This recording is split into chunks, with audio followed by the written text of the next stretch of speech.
कन्नौज में अखिलेश यादव के चुनाव लड़ने पर मैनपुरी से सांसद और एसपी नेता डिंपल यादव का कहना है कि एसपी अध्यक्ष के चुनाव लड़ने से बीजेपी घबरा गई है। तो वहीं बीजेपी नेता अपर्णा यादव कह रही हैं कि हार के डर की वजह से अखिलेश को कन्नौज से चुनाव लड़ना पड़ रहा है।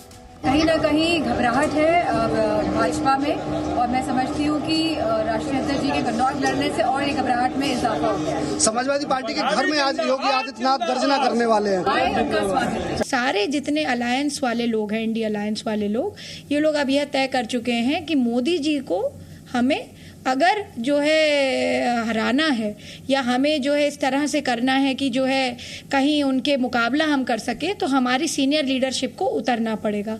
उस तहत जो है इन्होंने भी अपना नामांकन भरा है। और दूसरी बात है, कभी चेंज करना, कभी पार्टी टिकट बदल रही है, कभी फिर दे रही है, कभी कुछ कर रही है। तो ये सब बहुत सारी चीज़ें हैं जिस पे मुझे लगता है कि जाने की आवश्यकता नहीं है। और इसी बड़ी खबर पर जी न्यूज संवाददाता नीतीश मेरे साथ लाइव जुड़ रहे हैं। नीतीश, कन्नौज की लड़ाई जो है वो दिलचस्प हो गई है और मुझे लगता है कि चाहे क्रिकेट का मैच हो और चुनाव हो, जब तक दोनों टीमें मजबूत ना हो तब तक आनंद नहीं है। तो अब ये लड़ाई जो है, मुझे लग रहा है अगर रायबरेली से प्रियंका गांधी अपना नाम दे देती हैं और उधर अमेठी से राहुल गांधी उम्मीदवारी करते हैं तो उत्तर प्रदेश का चुनाव दिलचस्प हो जाएगा।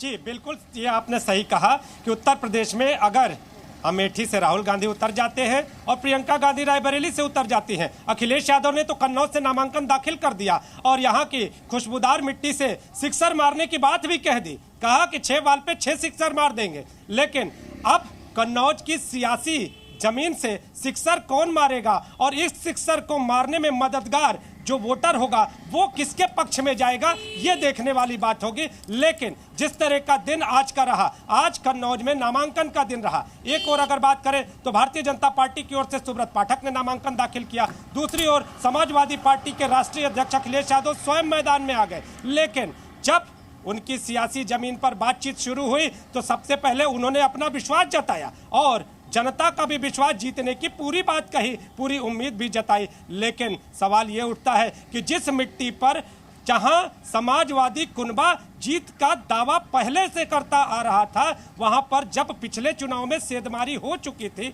तो क्या इस बार भी अखिलेश यादव कामयाब होंगे? अगर कामयाब होंगे तो उस कामयाबी का स्तर कितना होगा? क्या जनता इस बार विकास को नीतीश ये बताइए, या फिर जो समाजवादी पार्टी का पुराना गढ़ रहा है? बिल्कुल आप ठीक कह रहे हैं, समाजवादी पार्टी का ये पुराना गढ़ रहा है और कुल मिलाकर मुलायम सिंह परिवार का ये गढ़ रहा है कन्नौज सीट। कन्नौज का इत्र बड़ा सुगंधित और बढ़िया होता है और जाना जाता है कन्नौज अपने इत्र के लिए। तो जनता के बीच क्योंकि आप मौजूद हैं, जनता के जो इत्र किसको मिलने जा रहा है, जनता किसको इत्र लगाने जा रही है, जनता का क्या मूड है, क्या मुद्दा है?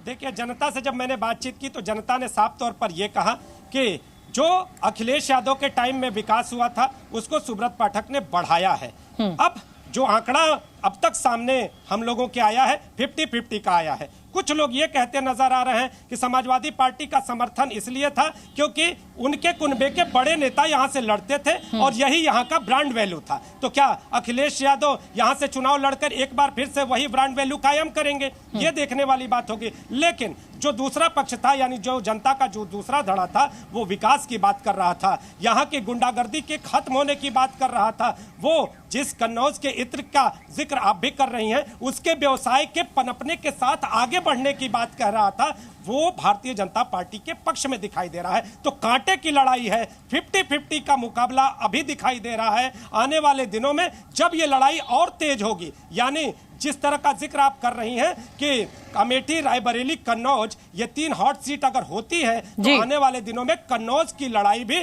किसी से कम होती नजर नहीं आएंगी, बल्कि यूं कहे तो दोनों पक्षों की साख दांव पर लगती हुई नजर आएगी। एक तरफ गढ़ है तो दूसरी तरफ घर है। बहुत बहुत धन्यवाद नीतीश आपका, और आप यहां से हमें अपनी रिपोर्ट्स भेजते रहेंगे, हम दर्शकों को दिखाते रहेंगे।